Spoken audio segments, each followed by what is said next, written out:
So we'll open. Hey, everybody, and welcome to our third quarter board meeting. I know we're starting right at the top of the hour, but we've got a packed agenda tonight, and we are recording this, so some directors will be listening to this recorded, but I'm excited today because, as you can imagine, 2020 has been such a challenging year, and as we prepared for the meeting tonight to kind of give you an idea of what's going, you can see that there's a lot of positives.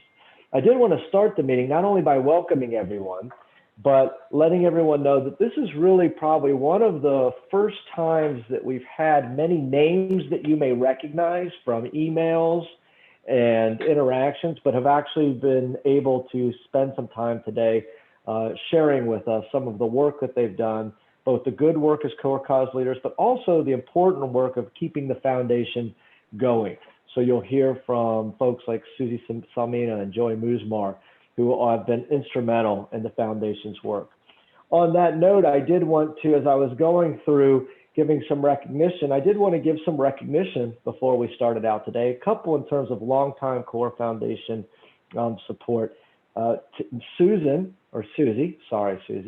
I always know her as Susan, so when she logged in as Susie, you'll probably hear me call her Susan a couple times tonight, but Susie has actually been with us for over 6 years. So when I look at anniversary dates during the quarter, can you believe that, Susie? It was 6 years ago this quarter, the third quarter, where I was just as surprised as you are. that you and I connected. And during that 6 years, Susie's been instrumental in keeping the finances of the foundation ready and prepared for our accounting firm. Also, Mary has been with us for 4 years. So Mary Cackling, who has been instrumental in making sure that the foundation is structurally sound and is making sure that we comply with all sorts of the regulations that are according to nonprofits. So Mary, so excited. I couldn't believe it's been 4 years and so grateful for your service. In addition, wonderful, thank you.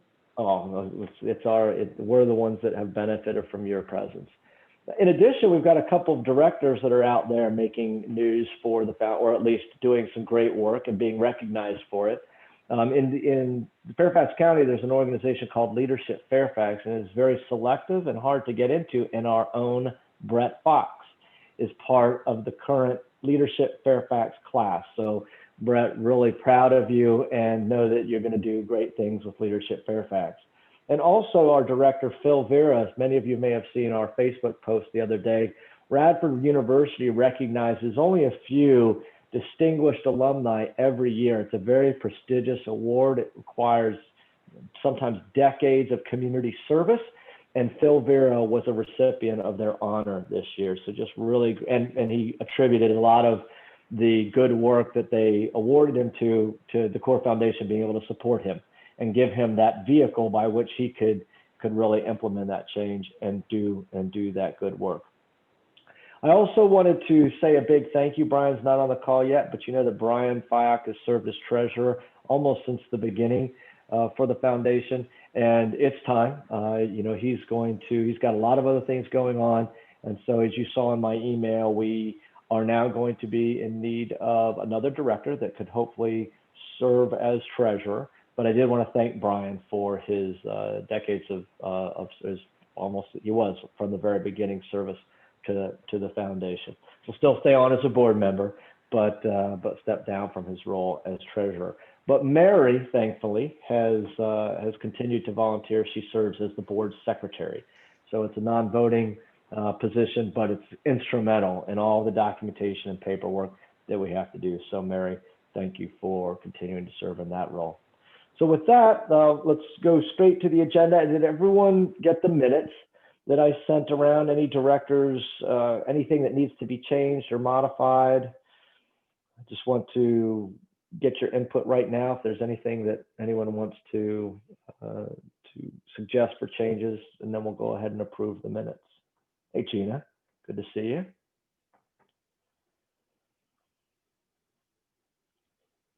All right, so that silence means that Mary, you did an amazing job of documenting. Oh, that you did an amazing job. So with that, I take the motion that we approve the minutes from the July meeting. All in favor? Maybe just raise your hand because with the audio it gets a little crazy. 1, 2, 3, 4. Gina, did you get a chance to approve the minutes? You good? 5. All right, good. Unanimous. All right, excellent.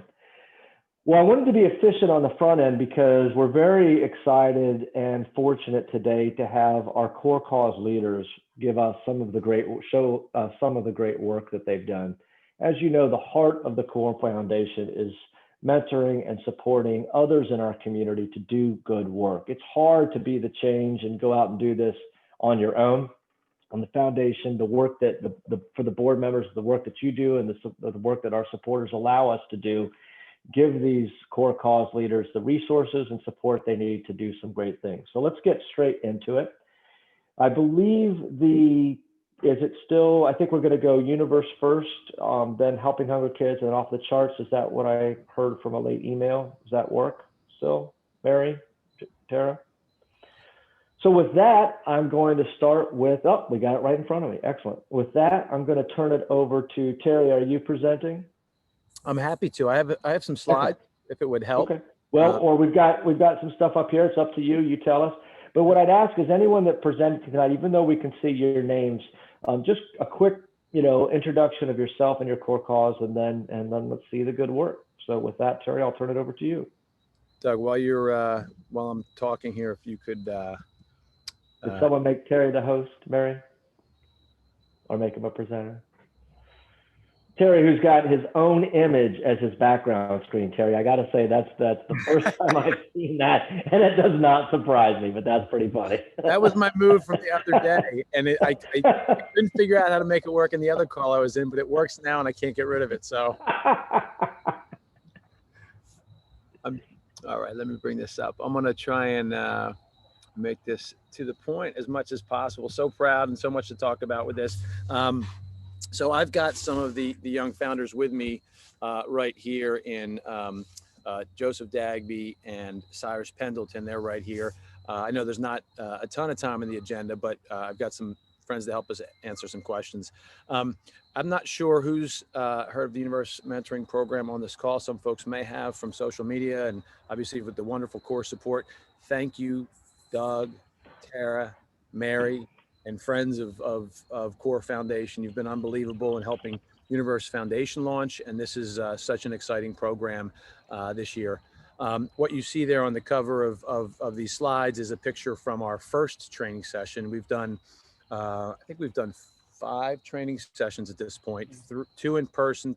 We've done 4 training sessions at this point for mentors, 2 online, 2 in person. That's our first one, and that's the team right there delivering the training. We have some great youth that are leading this whole Universe Foundation, whose purpose in life is to help the youth in the community, develop their best unique self through programs, events, and other functions. And so Joseph Dagby founded this a couple of years ago, and this new program that came to life from some brainstorming this summer is the progeny of that good thinking. I want to click on a few slides real quickly. Just, some of you may have seen a video that explains the program in just 2 minutes, with Joe doing the bulk of that. If you haven't, I can share this link for later when you have some time to look at it. Some of you may have found your way over to the universefoundation.org website, where it explains a little bit more about the foundation as a core cause and what it, what we're doing now with the focus on the mentoring program. And if you scroll into that website, here's a bit of a description around it. It's for students from the 7th through 12th grade in the Herndon, South Lakes pyramids, to have an opportunity to get a mentor. It came out of the need, with students going to school remotely in Fairfax County, and some of the students from South Lakes, not only the graduates from South Lakes who started Universe Foundation, but some students who now have taken over the reins when Joe and his peers have moved on to college, said, what can we do this year? What can we do to make this a better year? And we came up with this program. So I have some more slides here, but I have a feeling it's better to sort of pause, see what questions are out there. The neat thing about the slides behind this, I grabbed some of the slides from our last training session, And you see some pictures of the different people involved. It's youth in high school, there's student mentors, there's adult mentors, and you just see pictures for the training of the mentors, so they're ready to go out.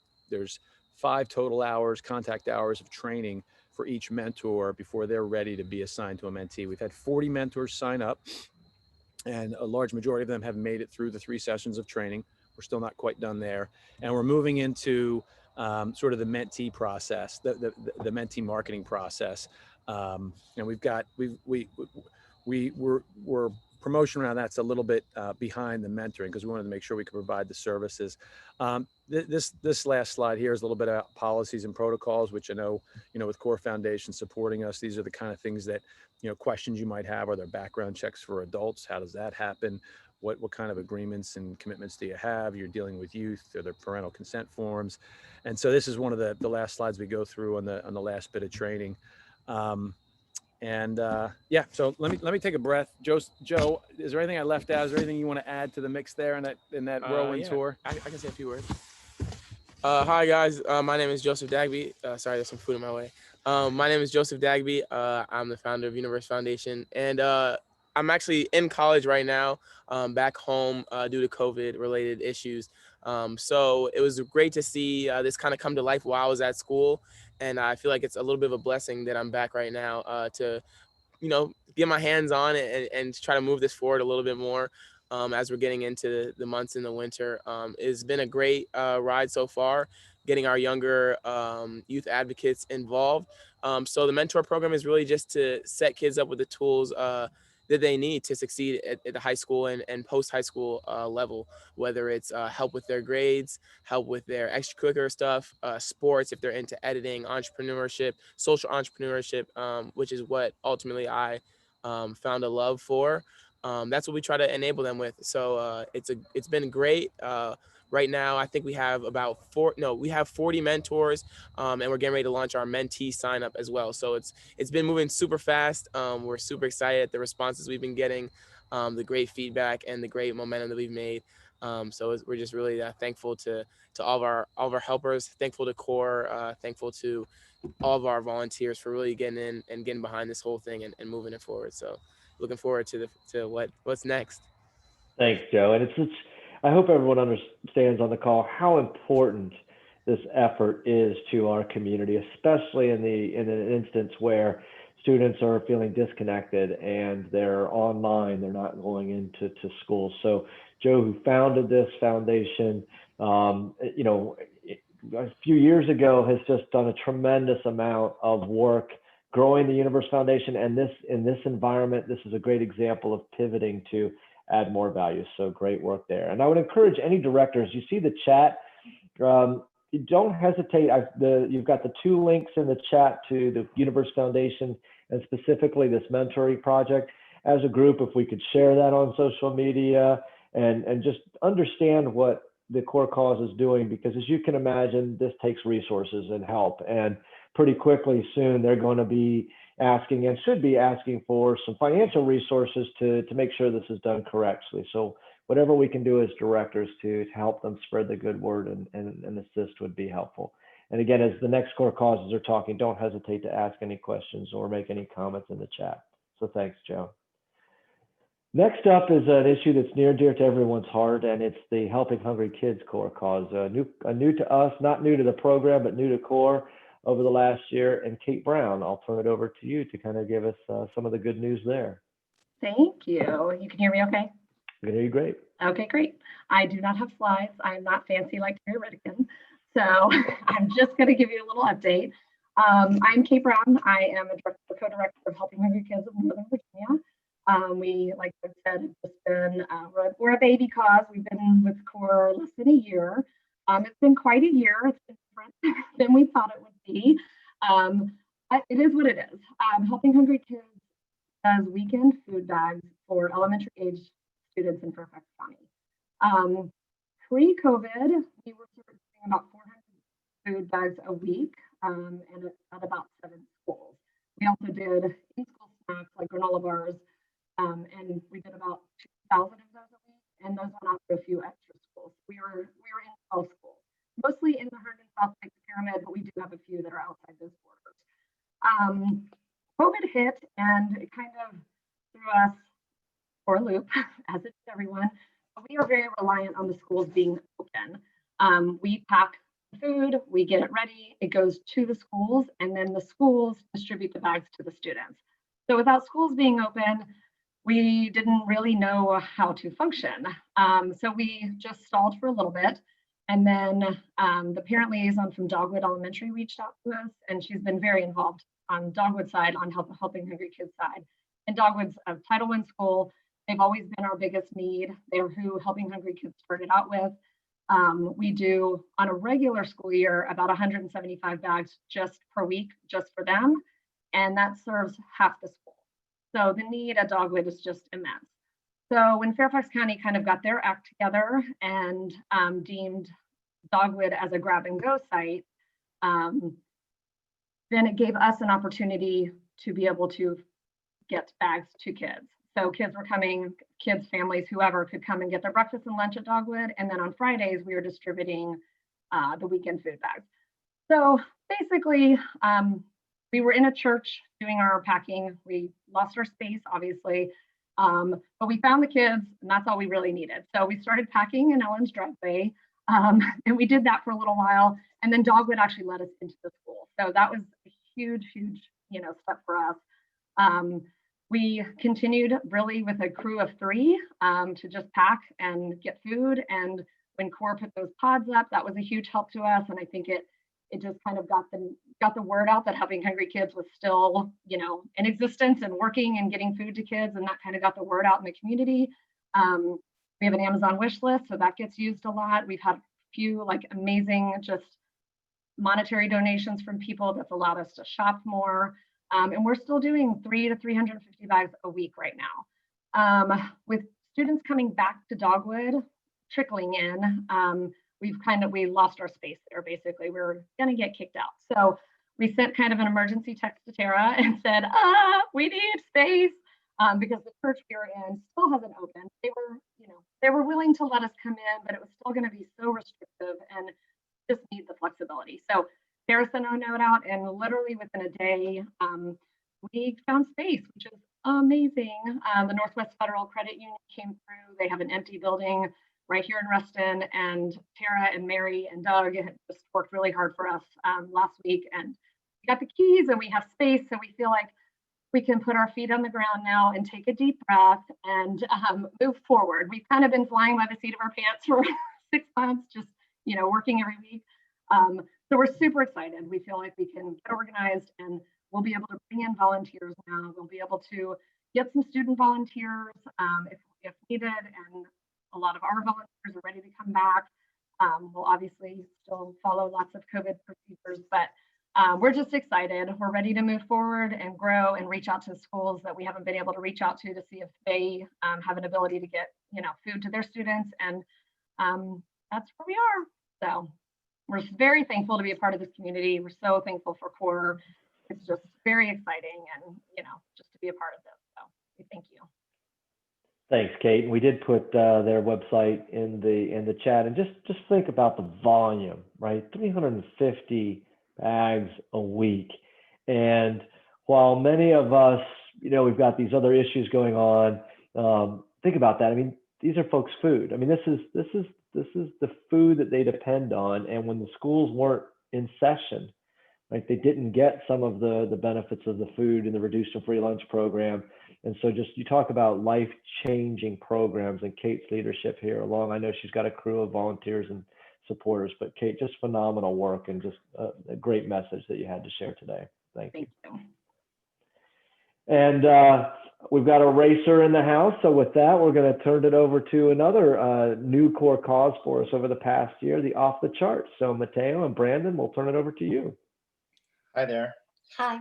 So Hi, Mateo. I guess I'll talk first. So a lot of what we are trying to do is following with what we did in the support of Hope Cam last year, is supporting kids with cancer. But one of the things that we focus on a lot like Universe is that youth leadership aspect. So with that in mind, I try to invite Mateo and the other kids that we have working with us now, and we'll talk a little bit about that in a second, to join these adult events and share their stories. And it really, I think, Mateo, you'd agree that when you started doing fundraising last year, what was your experience? The fundraising wasn't the easy part. And so he told me, Daddy, this running is kind of easy. It's this fundraising that's hard. And I'm like, yeah, I hear you. But Mateo, why don't you just talk a little bit about what you did last year in like 30 seconds so that most people know, and then how you transitioned that into this year with COVID, and we still made some of this stuff work as we were trying to develop.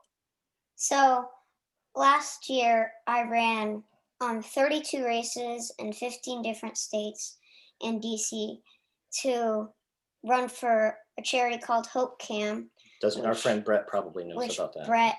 Brett works for Hope Cam, and Hope Cam helps. So it started 20 years ago when this guy named Len Forkas, his son had cancer and he was lonely, and he couldn't talk to his friends anymore because he was either at his house or at the hospital undergoing treatment, and he couldn't connect with his friends. So basically, and now it's not just kids with cancer, right? Everybody's kind of learned to understand how that is. Yeah.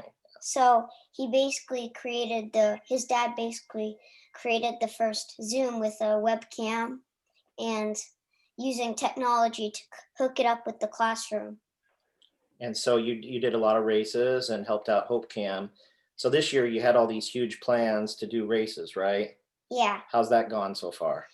So I'm doing virtual races at home and around the community, and I take a video of me running and send the kid a care package with a cape and other goodies in it and the cape has the name and picture of the kid, and I'm wearing the cape when I run, and I run around the neighborhood, and the capes look like this. Hey. So let me just chime in a little bit. So the cape, when Mateo first started helping Hope Cam, the cape was actually kind of an afterthought. It was really, we want to go out. Mateo loved to run. He had met Len Forkas, who a lot of you know, who's the founder of Hope Cam, and Brett and all the great folks. And so he was going to run anyway. And so you're like, well, I want to help people. I'm going to be running anyway. So let's do this with a purpose. So the cape was kind of like, well, what can we do to kind of get people excited? And we threw around a couple of ideas, and I said, what about a cape? I said, is that too childish for you? And he's like, no, but I have one request. And what was your one request? No Velcro. And why didn't you want to have any Velcro? Daddy, I'm too fast for Velcro. So it was a practical brag, but he didn't want to have the Velcro. But to be honest, this is a $3 piece of material, and we've now bought a heat press to put these kids' names on it. Last year we were doing it where I would take it to a local printing shop, and they were charging $15. It wasn't, it was a little bit of a cost issue, but now with COVID and with the time of me going back and forth and us upticking the volume, we thought it made more sense to make it at home. So we transitioned into that, and I can't tell you what was once an afterthought, how that has become kind of not only a staple for what we do for these kids, but really something that is a gesture beyond what you can imagine. And I'll give you a couple of examples. There was a young girl in Wisconsin who came into our network, and we're connecting with a lot of these kids this year just simply through cancer forums, the organizations that are out there in social media. We have a forum, a superhero nomination form, where we pass along and ask them to share with families. So they'll pass along the kids' information, which of course we keep private, and have them sign off on certain things. So the girl from Wisconsin was in hospice care for a bad cancer called DIPG. She was born the same week as Mateo, so there was something special, and we sent the cape to them and some other things. And as she was in hospice care, she had the cape hung up over her bed to keep her motivated. And so, yes, it's a $3 piece of material, but it has that kind of significance for some of these kids. That's beautiful. And in terms of the youth leadership, do you want to talk about a couple of the kids that you've helped bring in? So Mateo is obviously a healthy kid, does not have cancer. So with that in mind, we wanted to bring in some voices of those who are, unfortunately have been through these experiences that can let us know what it's about so that we message correctly, but also let us channel their voices as we try to support these kids. And so tell a little bit about Lisi and Zohaib. So we invited two people who help people understand what it's like to go through cancer, and we brought them in on Off the Charts Club.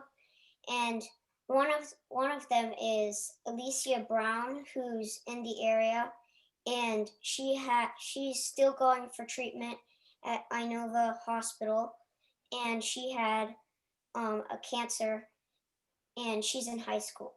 And the other kid is Zohaib, who is actually a celebrity now. He used to have cancer when he was very young, and during the pandemic, he noticed that since he had family members who were first line workers, he asked hotels to donate shower caps or PPE, masks, and stuff like that, so that he could give it to the frontline workers for protection. Because the hotels, nobody was going to the hotels, so they had extra left over. Cleaning supplies, right? Mm-hmm. And so Zohaib was recognized by former President Obama, and he just turned 8. He has a heart of gold because he was actually a Nova patient. He had a tumor. He's all healthy now, but a super young kid that we're happy to work with. And so Zohaib's actually going to be going with us to Inova on Saturday. We're helping out Lukumi Foundation out of New York City that we got connected with through Karen's Florist here in Vienna. Who the owner, Maris, who I'm sure a lot of you know, is cousins with the founder of that foundation, and they have a Make a Difference Day every year. And so Zohaib will be going with us. We'll be delivering some packets, and we're going to be heading over to an animal shelter as well as an assisted living facility to deliver some goods as well. And so I think we've all understood throughout the year that we've had to adjust kind of to our core causes to fit the needs of the pandemic. And what they were doing in the past was having buses go around, and clearly we're not going to be going together in a bus. We're doing smaller cars of 5 and 6 people and doing it that way, family separate and things like that. So yeah, we were very excited to be part of this network, and we really have to thank Terilyn and Doug for bringing us in, and Mary has been great at supporting us. And we look forward to meeting a lot of other folks. We know Terry and Joe and the great work they've done. And Joe's going to swing us free tickets when he starts playing football. But it's good to meet everybody. And we hope to get more ideas from some of your experiences and share what harebrained ideas we come up with, right? Yeah. We love you, That's Mateo. fantastic. That is fantastic. Well, Brandon, Mateo, and Joe and Kate and Terry, just thank you. We appreciate the thanks, but for all the board members, especially the new ones, these are the innovators, right? These are the core cause leaders. These are the individuals that are exponentially out there changing folks' lives. And what you do as board members is you help us create an infrastructure that allows them to do that, right? That allows them to, we file the taxes, we have the insurance, we do some of these things, and they are the ones that are innovating and pivoting and out doing the great work. So it's us as a board. On behalf of the board, I want to thank each of you, and thanks for taking the time to present your story today. And you're welcome to stay on. We're getting into the financials now, and everyone's welcome to stay. So with that, the quarter's over. Susan always sends us an email when she closed the books, and she was a little bit quicker for us just because I told her, hey, we're going to have you present at the board meeting. So grateful for that. I did send out the management report that has the P&L and the balance sheet. Mary, I don't know if I think Susan had wanted it to be shared on the screen. Is that something that you can bring up? But board members I think everybody on the email invites you to pull up that management report and then ask Susan any questions, or Susan, if there's anything you wanted to highlight, feel free to, we can do that. That sounds And I'm great. I trying to can get go that ahead open. Thanks, Mary. Go ahead, Susan. I can share my screen if you'd like. Can you see the Oh, that's reports? great. Are you Perfect. able to get the share? Yeah, we can see it right there. Nice, Great. thank you. Great. I tell you, it's hard to follow Mateo. I see a lot of presentations every week, and that was one of the most thorough, relaxed presentations I've seen. I can't wait to see where he goes. That's going to be exciting to watch. So I think everybody probably has a copy of the P&L and the balance sheet. What I wanted to do real quickly, and then I'll review the numbers, is just tell everyone the process of how we compile these reports. So everything that we have is on QuickBooks Online, so it's all real time. So every day I go in and I import the transactions, and I code them as best I can without being at every cause and involved. I'm located in California, and Mary and I communicate very, very frequently. And then what she does is once I close the month, she goes in and reviews, and we classify everything to each individual core cause. So what you see in front of you here, we have everything for core, all of the causes combined, but we can pull one of these reports, a P&L and a balance sheet for each individual cause on a daily basis. And from there, we send the information to Doug, he reviews, and then we send it to Joey and his team, and they file the taxes. So what I like from when we started 6 years ago is how we fine-tuned the process, and we have several points of review, so we know that what we're submitting is accurate. And to all of the core cause leaders that are on the meeting with us, if you want anything going through the month, feel free to reach out to me individually. I know Mary's mostly your point of contact for things like this, but if you need something right away, by all means. I think you all have my email. You're more than welcome to reach out, and I can send whatever you need. I'm just going to glance through here. I only have a couple minutes. I'm just going to just briefly go through and see if there are any questions. This is a comparison that we pulled from last year to this year. Our gross profit is up slightly. We've brought on more causes. As you know, our expenses, we're working very hard. Tara and Mary have been very diligent on making sure that we keep our expenses as low as possible so that we can maximize our net income. Our net income has increased greater than our profit, as you can see in comparison, which is due in no small part to their diligence.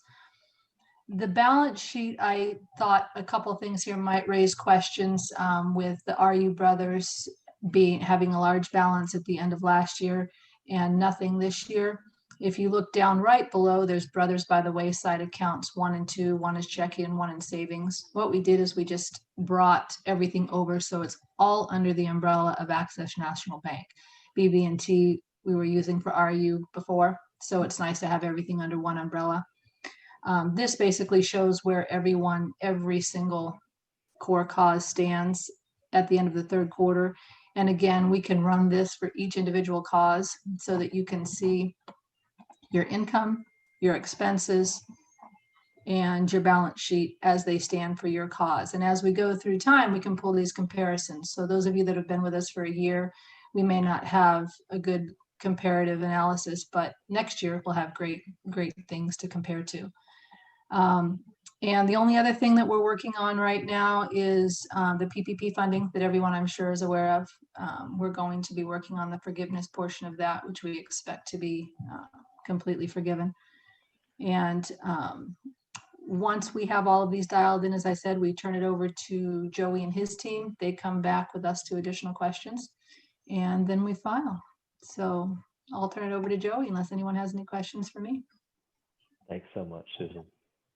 And I invite folks, remember, even if you want to ask questions in the chat, feel free to do that. I really appreciate it. Susan, again, you've seen it all. We would not be here today financially without Susan's early diligence. And Mary may not have even come to us, right, if we hadn't had Susan at least helping out and doing that. So as you can imagine, Susan, it plays a key role to be able to have access to these numbers. And even going forward, as the board has heard us talk about now, you'll hear Brett talk a little bit later about grants. Having this kind of structure and this kind of cadence gives folks that want to donate or want to provide us grant money peace of mind. that the money will absolutely serve the people that it's intended to. So thanks so much for that, Susan. And then Joey, your team picks it up then. So I'll turn it over to Joey. Quick introduction for the board. Hi, everybody. This has been a very nice meeting. My name is Joey Mosmar. I'm the managing partner of Miller Mosmar CPAs. We're located in Reston, Virginia. And we've been doing all this lovely accounting stuff that first I have to give some thank yous to Brian, even though he's not here, Susan and Mary. I mean, you guys do make our life easy. For the past 15 years, our organization has been working with CORE Foundation pretty much from the beginning, I guess, almost close to the beginning, to help Doug and his team run CORE Foundation. And you guys run probably 20 events a year usually, or support 20 events a year, which is much, how can I say, you punch higher than your weight class than other organizations. But I do want to say something that has nothing to do with accounting. Since I was a little boy, I've always liked Spider-Man. And that's been always my favorite superhero. But Mateo, I got to tell you, I think I'm going to be switching superheroes. I'm going to pick you as my superhero going forward. Excellent work. That's great. So one of the things, Doug, we were brought here to discuss is the whole concept of CORE Foundation and whether we want to do a financial statement audit for you all. And for those of you who heard of them, this is going to be a little bit boring, but I need to cover it just on basics, is that CPAs can provide the highest attest function, which is called an audit. And then you can do a review and you can do a compilation. But the only one that renders an independent opinion that organizations that are pursuing higher rankings with Charity Navigator or GuideStar or any of these non-for-profit ranking agencies, they usually strive for is a financial statement audit. At the same time, a financial statement audit is pretty darn intrusive exercise and requires someone to basically pass the equivalent of a financial examination. And what we want to always do for CORE Foundation is give the best results, and at the same time, make sure that we don't set you in a position where if I'm going to be examining CORE Foundation, we end up saying something that the public then finds out may or may not be there. So what we were recommending for Doug and your entire board is to consider us coming in and just making sure that we can do what's known as an internal audit or a simple assessment that is private in nature, that basically says, hey, you guys are fit enough, you check the boxes, you have the policies and procedures, you have all the basic nuances that you need to pass an audit. Therefore, once you pass that litmus test, we can actually perform the real independent audit with basically a safety measure that says most likely we're going to issue what's known as an unqualified report, which is a negative confirmation. That means your books are clean, for those of you that don't know, and allows the CORE Foundation going forward just to have their books audited every year, and we can render our independent opinion that will give CORE Foundation that higher level of standard that a lot of not-for-profits strive to achieve. Excellent. So you'll see some communications. Joey and his group have put together a proposal and sent that over to us that will outline that. I'll share that with the board for review. And then we will then, unless there's any comments or questions from the board members, likely pursue that recommendation. But I'll let any board members ask any questions of Joey while we've got them. And Doug, I would agree, right? Like getting an unqualified opinion, whatever you can do, I think that opens up more access points for CORE Foundation, right? Whether in terms of getting grants. So I think that's the right path going forward. So great. Thanks, Gina. Thanks, Gina. Yeah, I mean, when we go through and we do grant accounting, Doug, I mean, we're fairly confident between Susan and Mary that these things are very achievable. And we can, again, really do our best to help CORE Foundation be able to handle any of these requirements and to make sure that the accounting is right. You know, Susan and Mary handle like 18 bank accounts. This is going to be a breeze for them. Exactly. Any other questions for Joey? So Joey, we're grateful. Again, you have been when we were nothing. You took a chance were very professional, and I think even cut us a huge break the first couple years on tax returns, and honestly, that meant the world to us. So, well, thank you we're so much, grateful. Doug. But actually, our gratitude goes for CORE Foundation. It always puts a smile on my face when I see the activities in Reston. And I'm also a member of the chamber, so I get to know exactly what you guys are doing year round. And nothing makes me happier than to see our community be so connected and give back in so many ways. And it never ceases to surprise me how amazing people are in our community, and just fills me with pride and joy. So Doug and your entire team, thank you all for what you guys do. Well, I appreciate that. And Joey will leverage your network and all the board members. You know, we do need a treasurer now. So if, and we are willing to take on a new board member if someone's willing to serve in that capacity. So for board members and Joey, with all of your connections, if you know someone that kind of shares our values. Actually, yeah, I think I'll see what we can do, because there's a lot of businesses that we deal with, and a lot of these business owners have, you know, they're financial guys and they always want to be part of the community. So that would be fantastic. I will get on it, Doug, and I'll see what I can do to, you know, get you some candidates. I really appreciate that, Joey. Thank you. It would be my pleasure. Thank you. And I think we're on track for the 2019 tax filing, right? I think is that all? Yes, that's coming up November 15th. We just finished October 15th. We take a little breather and then we're right on it tomorrow. Fantastic. All right. So we'll get that in the books. And I think for all board members or anyone on the call, all of our past tax returns are open and available on the website as part of just the way CORE does business. So Joey, again, thanks to all of your team that helps us through all of that. And thank you, everybody. Sure. Thank you. All right, well, now I'm going to turn it over to, I think everyone knows our executive director that continues to take us to higher and higher levels. So with that, Tara, I will turn it over to you. Oh, thank you so much. And thanks to everyone who's participated. Joey, it's great to meet you. And Susan, great to see you. And thanks to our CORE Cause leaders who took the time to share their stories of success in a really challenging time, in a really challenging year. I can't express how proud we are of where we've come this year in such a difficult time. So I'd like to take just a few minutes to talk and bring the board members up to speed on our successes in the third quarter. We've definitely accomplished a lot since we last met. And I guess the focus of that really is first on our ability to pivot and shift and become relevant in COVID-19 as it relates to triathlon, which was a really difficult thing to do. So the last time we met, I know we were in the process of coming up with a plan A, a plan B, a plan C, a plan D, and so forth for the Reston Sprint Triathlon. I think at one point we had probably 10 different scenarios on the table, and we were ready to implement any one of those. I'm happy to report that I think we went with plan D, D as in dog. It was like probably fourth on the list.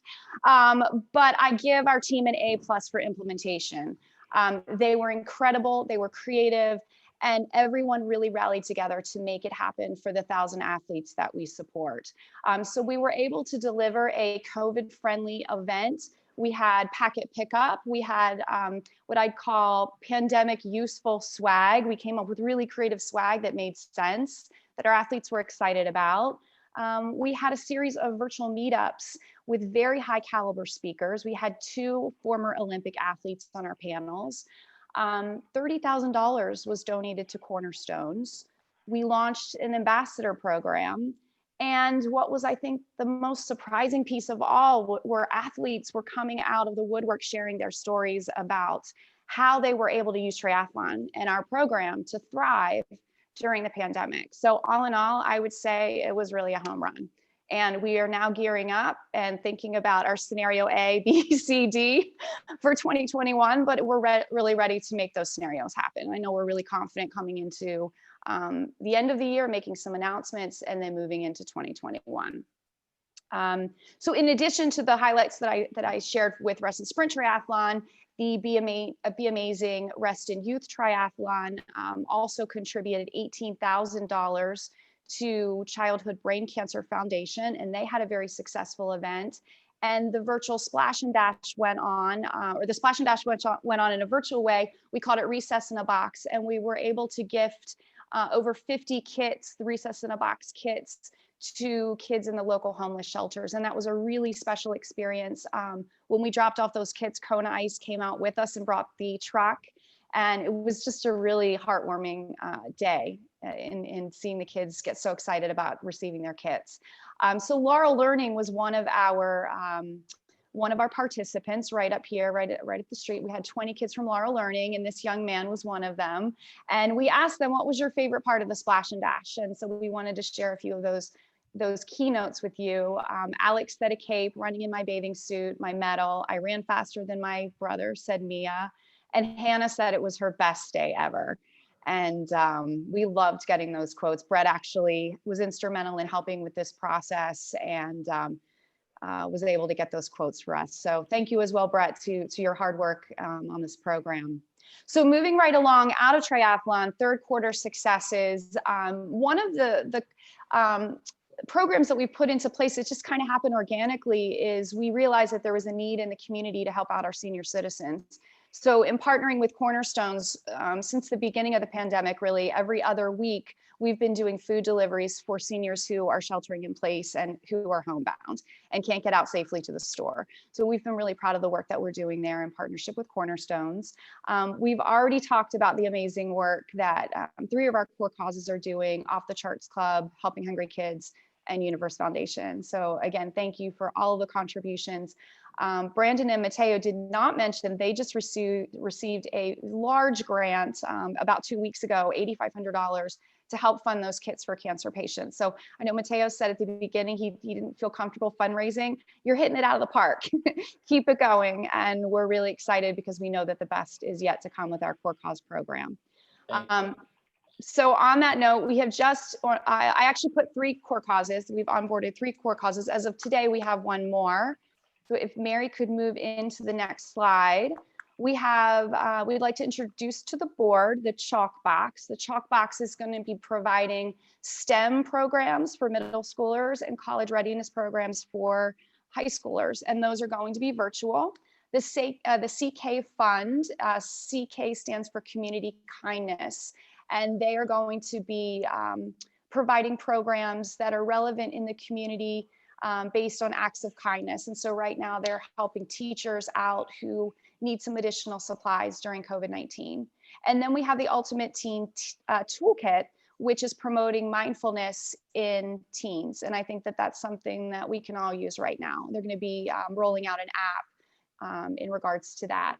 And our newest core cause is hot off the press, Homes for the Missing Middle. So more on that on our next call. Okay, so forward looking into 2021, I'm pretty jazzed about what we've got coming down the road. So we're going to kick off 2021. It'll be our 15th anniversary of the Rest and Sprint Triathlon, and we are going to hold what normally would be our giving gala in November. This is a hot off the press. You are the first group that is getting this information. We're going to be holding a dinner on January 16th. That's a Saturday. More information and a ticket link will be coming out about that this week. And we will be honoring our core community heroes for 2020. And we decided this year to open up that nomination process to the community. So those links will be coming out as well this week. So tickets will be on sale. We are looking for partners, we are looking for auction items, and we're looking for committee members. So if there's anything that the board can do to help out along those lines, that would be amazing. But please come, bring your friends, bring potential sponsors, and ask your favorite businesses who are doing well and want to contribute right now for auction items. A few more things on this note. Focus on 2021 is going to be on grant development, which Brett's going to talk about a little bit. It's going to be on partner development. It's going to be really helping our existing core causes get to the next level, providing them with the resources and the training that they need to get there. And some of that's going to entail grants and fundraising. We're going to look to continue to expand Race with Purpose for our 15th year anniversary. And just also really utilizing the board connections and skill sets that we have of the amazing leaders that are on this call. And that is my presentation for today. Yep, again, recap of the Masquerade Dinner, Community Hero Awards, and we'll be doing a mask. Bunny and Jerry are wearing the masks that we have for donation, with donation as well. All right. Thank you, So Tara. that's my presentation. Unless anybody has any quick questions, I'd be happy to answer them or turn the floor over to Brett. Yeah, go ahead and put any questions you have in. And I just want to, I don't exaggerate when I say that with Tara's leadership on this, you know, the new core causes and bringing revenue into the foundation, she's taken us to another level. And as you can imagine, there's expenses with that, right? So the amount of work she's been able to do in terms of bringing on new core causes and having them be successful, giving them guidance and mentorship to bring in revenue in an uncertain time has been tremendous. You may not have noticed it. It sticks out to me on that P&L, and just in the interest of time, I didn't mention, you know, I didn't call it out, but if you look at that, registrations are down 30,000 year over year. Sponsorships are down 18,000. Well, of course they are, right? Because you can't race. You can't go out there and you're not going to sponsor that. At the same time, you heard Susan and Mary talk about the fact that we're in a better position financially. Thanks, Susan. So think about that. Think about when we did not have a playbook for this pandemic. We rolled into January, and this foundation, as we do every January, fronted cash to local charities, which we were happy to do, but not knowing that in March, on March 20th, that we would have a pandemic. And so just a tremendous effort there, Tara, on getting all of that done. I will say that, you know, I want to paint an accurate picture, and there's still a lot of uncertainty facing us. We're grateful for the $7,000 that the Payroll Protection Program loan gave us, and there is every anticipation that that will be forgiven. At the same time, we did incur the disaster recovery loan that needs to be repaid just to protect the sustainability in case this thing goes for another year or two. So that is a burden that we have, and we need to be mindful of that. We also received grants this year, such as the RISE grant, which was a Fairfax County $10,000 grant to help local charities. We don't know if that type of assistance is going to continue in the future and if this pandemic is going to keep going. So I think we cannot take our eye off that proverbial ball that these are very uncertain times. And not only are they uncertain, at the same time, they're times that are requiring CORE be there. Communities, and that they need us now maybe more than ever. So we still have a lot ahead. So when Tara talks about things like the gala and you hear from our core cause leaders, I'm asking that the board be as aggressive as possible in engaging our colleagues, engaging friends, asking for their support, and communicating the message that you heard me say today, right? That we're mindful of the dollars, we're good stewards of the resources, but the community really needs these now. And our normal funding mechanisms, these triathlons and events, are at risk. You know, it's unlikely, for example, in January that we're going to sell out in 24 hours without offering some refund, which we've never done in the past. And if we don't offer a refund, it's unlikely we'll get cash. And so these are the things that the team's working behind the scenes, but as board members, I'm asking for your help to really be sure. And those listening to the recording, we're asking for your help to really, when you get an email from Tara or you get something from Mary or you hear something about a core cause, use your social networks. If you're involved in any company matching programs, let's not waste those dollars at the end of the year, right? Let's figure out a way to take full advantage of any partner funding. And as you're going to hear, I'm going to turn it over to Brett. If you hear of any grant opportunities, maybe your organization that you work for, or someone else talks about wanting to help communities, please get in touch with Brett and Tara or Mary and make them aware of the opportunity, because you're going to hear Brett tell a story of they've been working very hard to put us in a position to now win some of these grants. So Brett, I'll turn it over to you. Thank you, Doug. And I think you hit the nail right on the head where you said these uncertain times, we have to make each dollar we get count towards next year. And as far as grants are going, Tara and I have been working very hard. We have drafted a very solid letter of intent for the program side for grants. The we have a strategy in place. We're very confident in what we have going on, but now what the whole world is questioning is what's going to happen with the foundations and corporate grants.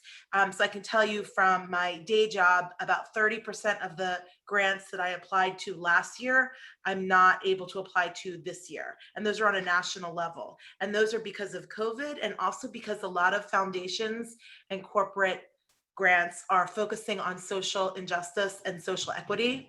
And so although CORE can qualify for those in many respects, it just means pivoting a little bit and, you know, changing the way we present ourselves. So we're not totally out on those, which is a very good place to be in. But it's definitely a different world for grants than it was at this time last year. And so one of the things that Tara and I are going to be focusing on is how our mission can be more program driven, or how we can express that our mission is much more program driven, because these grants, these foundations, it's much easier to get program grants than operational grants. And so we're working very hard on that. And I believe Mary will start helping us with that. And then the other thing that Tara and I talk a lot about is really networking with our board of directors.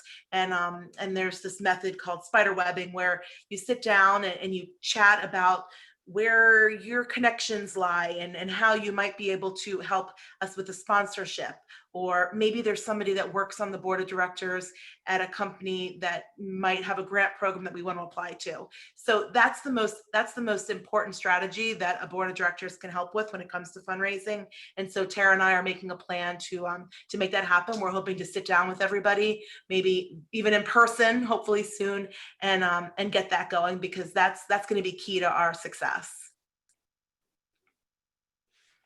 Excellent. Any questions for Brett?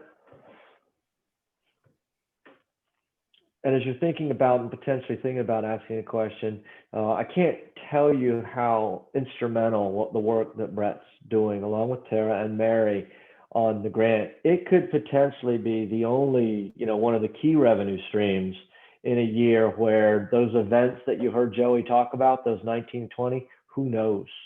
I mean, who knows? And really, many of our core causes depended on social activities to generate revenue, and that's what comes to CORE. The core causes all chip in 10% of the revenue they raise to allow us to buy the insurance, to pay for the taxes, to pay for which is to staff and things like that, to allow them to do these things. 10% is not going to that doesn't allow us to operate, right? It helps. It's their contribution, but as you can imagine, we heavily rely on the large events like the Sprint Triathlon, like the generosity of sponsors and donors, and even then it's a little bit challenging. So this grant program could really help us not only continue to do good work, but put us in a better position to be able to support the core causes that we do today. So that's my ask of the board members on the call and those listening to the recording, is that this is the time we really need you to really, again, listen to what you heard today and be diligent when you're talking with your peers and you're out there. And when you hear opportunities for us to plug in, please send them our way. I didn't see any questions come in, which means, Brett, that was very thorough, but a big thanks. I know that I see the email traffic, and I know it's been incredibly busy, and I know you have, everyone's got day jobs also. So I'm just really grateful that you've carved out some time. So is there anything else anyone wants to bring up before we close the meeting? Well, I want to thank everybody that presented today. We had a packed agenda. Mary wins the bet because, I wasn't confident we could get it all in, but everyone did a great job and we're finishing right on time. I'm going to leave you with this note, and I do hope, and this is how I'll test the board members that weren't able to I'm going to ask you this question. That means you watched the whole thing. You got to the end. We still do need a vice chair. So just as at the last July meeting, I made it available to our current board members. I get it. Everybody's busy. Maybe that's not the role that someone wanted. The only thing the vice chair has to do is we've got 4 meetings a year, and there's a very small chance, 1%, that something happens and I can't be there.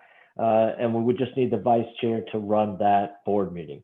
And I'm still the chair, and it would be really just serving as that backup position just in case we needed that help. So if you know someone that is aligned with what we want to do, which was help others, right? Help them elevate themselves in the community, passionate about social entrepreneurship, passionate about the work we do, and they're interested in being a board member. And I would say that you feel they have leadership qualities, right? That they understand how to lead at this level. We would be willing to take on a board member if they're willing to serve in that role. So just like Joey's going to do, as I asked on the treasurer, look around and ask folks. I think it's a great role for someone who wants to come in and do good work and help out. And of course, they'd have me, right, as someone who would mentor them and help them in that role. So with that, I'm going to thank everybody who presented. I thank the board members that are on the call, especially because I know it takes time. It's a Monday night. And for those listening to the recording, thanks for listening to it. And thank you for all that you do for the CORE Foundation. We have our CORE Cause Leader meeting next Monday night, where we're going to meeting with all the CORE Cause leaders. Of course, board members are all invited. And if you'd like to participate or at least sit in on that meeting, just let Tara know, and we'll make sure she makes that happen. So with that, I'm going to conclude the meeting. Thank you very much, and we'll see everybody. We'll be talking via email. Take care, everyone. Bye-bye. Thank you.